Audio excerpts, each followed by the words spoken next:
Tombeau des chasseurs de Victor Lepointe aux éditions Grand Angle. En février 1915, une compagnie de chasseurs français prend d'assaut un massif des Vosges tenu par les Allemands. Réédition remaniée d'une immersion réaliste et angoissante dans la terrible bataille du Linge. Oui, le Linge, c'est une montagne pas très loin d'ici, Oui. Plutôt côté versant alsacien, et pendant la Première Guerre mondiale, c'était tenu par les Allemands, fortifié, barricadé, Oui. et les chasseurs alpins ont été envoyés pour déloger ça.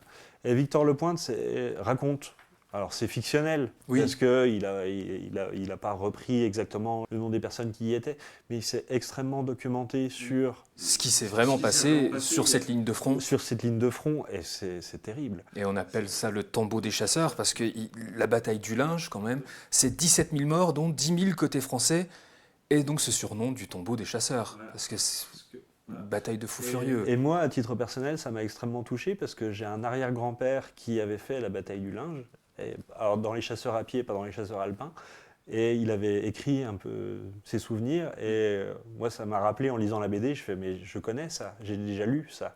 Et je pense que dans la région, je ne suis pas le seul à avoir eu un ancêtre qui a participé à cette horreur de Première Guerre mondiale.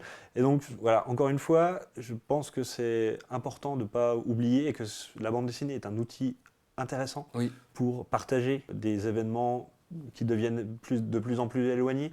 Et Victor Lepointe, avec toute cette documentation, mais ça n'alourdit pas le récit. C'est très fluide. Oui.